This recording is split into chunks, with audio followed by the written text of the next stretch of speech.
If you haven't seen the first half of this video, we recommend that you stop this video right now and go back and watch the first half, as what will be discussed will reference things in part 1 of this video. If you've already watched it, then ignore this message. Now, on with the video. This is the situation that we find ourselves in today. Because of how things are, a lot of soca artists are actually giving away their music, and some of them are actually paying people to give away their music. But this obviously means that they get rid of and remove any option and chance of them making money from the music that they create and that they produce.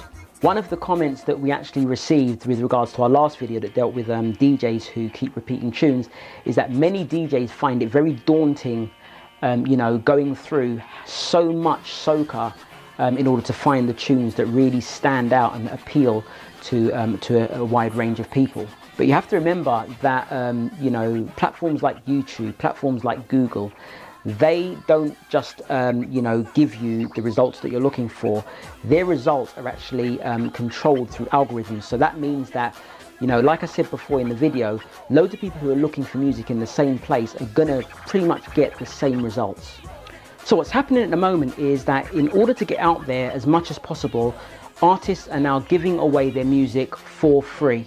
Many of them are paying people to give their music away to DJs and radio stations for it to be played.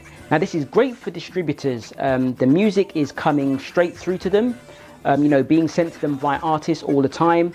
The artists are paying for the privilege of them taking in their music and putting it up on their YouTube pages and giving it out to DJs and radio stations.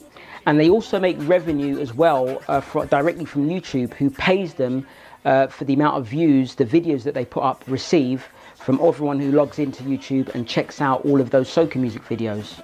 This is also great for the fans because now they can listen to soca music online for free. But this is not so good for music artists because they're literally either giving their music away or paying people to take their music and publicize their music. They're now not making any money from it, which means the only way they can make money now is from performances.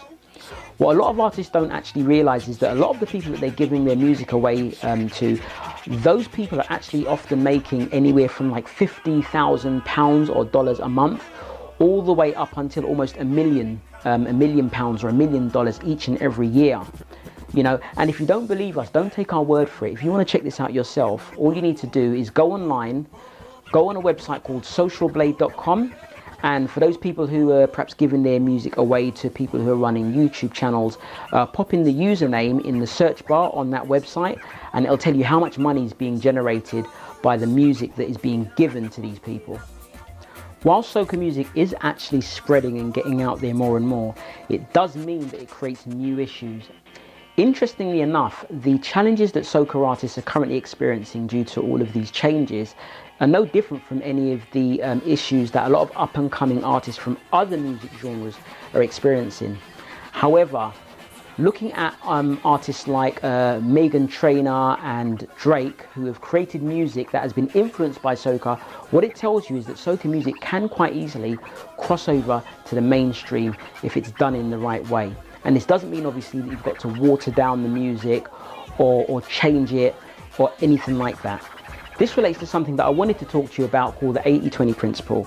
Now, if you want to find out more about this principle, all you need to do is hop on YouTube or Google and just type it in the search bar, 80-20 principle. You'll get all the information on it.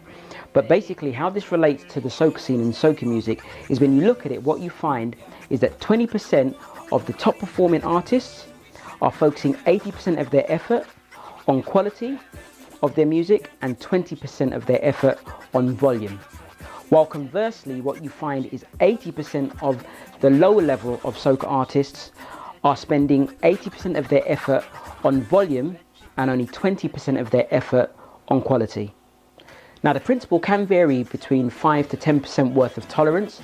However, what it means is that we can start to get an idea of what the top 20% of soca artists are doing that the lower 80% of soca artists don't do. It's just all in how you do it. You just gotta make sure, and people understand every word. Like you gotta be monotonous about, like, you gotta be monotonous, you gotta be methodical, you gotta be meticulous to every, it's beyond the words, it's punctuation. Although this may seem counterproductive to what you want to happen, what we can see quite clearly is that the top 20% of soca artists are producing 80% of the hits, and the lower 80% of soca artists are creating 20% of the hits. So it's all about knowing what the top 20% are doing to make themselves stand out.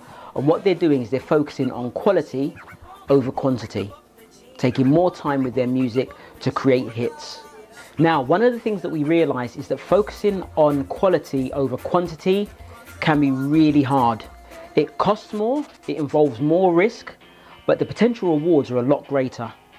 And the reason for this is because you're sacrificing the efficiency that you employ that allows you to create more and more music in greater and greater volumes in exchange for the possibility of being more effective in your music career.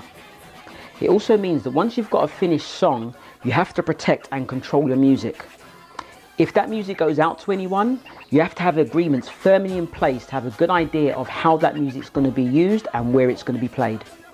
And if there's any money generated from your music, there needs to be some money that's coming back towards you and everyone else who was involved in creating that song or that tune.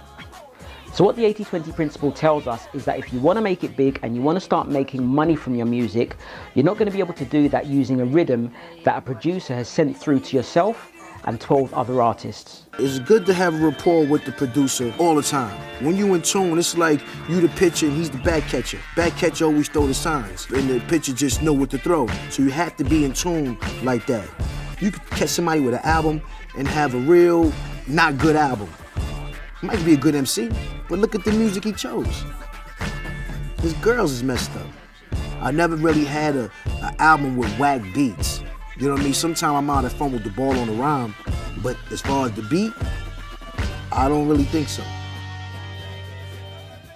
So the best thing that you can actually do is work very closely with a producer or a live band who's working together with you to produce a tune that is just for you. What you as a performing artist and a music artist don't want is for your tune to go out and be recognized more for the rhythm and the beat that is part of the tune than your performance and your vocals. Unfortunately, by things happening the way that they are at the moment, this is actually the case. We're now actually seeing that rhythms are being placed above the artists who are performing the tunes themselves. Obviously, that state of affairs is not going to be sustainable. As well as a beat and music, every single tune that we have needs to have some form of vocals or some form of message behind it to make it a little bit more interesting and to personalize it. By outsourcing the creation of the music that you lay your vocals on, all that happens is you begin to undermine your own performance and your own value as a music artist. So if you're a music artist, our advice would be to find ways to spend more time with the people who are creating your music. It just means that there needs to be a shift from focusing on mass production of music to the quality of the music that's being produced. And once that happens, you're going to be in the best possible place to make music that can cross over and put you in a position to make money from your music. Taking a trip down memory lane and listening to a lot of the music that was coming out in regards to the 90s, you know, you'd listen to a bunch of soca music, and although they would all have that thing that, you know, that energy that made them, you know, recognizable as being part of the soca genre, each of the tunes were different, whether it was tempos, instruments, or even the creative element or the topic that music was about. In our opinion, this is the way that music artists who are currently making good music can start working together with producers to create great music that stands the test of time and is able to cross over into the mainstream. So our advice would be to start focusing more on quality of music and less on quantity. Yes, it can be a bit risky holding off from creating as much music as possible in the most efficient way possible. However, what happens is that you do start to experience a situation where a lot of the music begins to sound the same because the people who are producing the rhythms are pretty much influenced by the same things. This shrinks the amount of diverse soca that's out there and also means that you have less chance of having a tune that could have been great but instead is now good. I'm not saying that the good music that is coming out of the Caribbean right now has anything wrong with it. We need that music, but based on what Soca Artists are telling me, they actually want to turn their music career into something that's sustainable. And looking at how royalties used to be the way that people used to make a living out of their career, that only occurs when you're selling your music. So you need to find a way of getting to a point where your music is sold so that you can start getting regular money coming in, as opposed to relying on performances. And the last thing I'd like to say as well is that we've actually spoken to quite a few soca artists about this, and many of them actually share our concerns. You know, they're really hardworking people, you know, and we feel that they should be getting more out of it. You know, they're creating all of the music that we use, you know, inside the clubs, that we party to during each and every carnival season. You know, so really, rather than having them have to, you know, make tunes each and every year, they should obviously get the chance to turn their music creativity and their music talent into a sustainable career. And that means they need to be making money from their music. So we hope you've enjoyed this video, you know, and again, this doesn't go out to anyone in particular, but this is something that we've been talking about for a while, and we think it's a change that needs to happen in order for soca music to be sustainable and work not just for us, the people who like listening to the music, not just for the people who are distributing the music, but also for the people who are creating the music. But you know, if you think that we've missed anything, if there's anything that you, you know, you disagree with, or anything that you agree with, you know, don't stay silent. Put it inside the comment section, because we'd really love to hear from you and hear your opinion and your thoughts. So we hope you've enjoyed this video. This is Garvey Campbell, and you have been watching Carnival Network. We'll see you next time.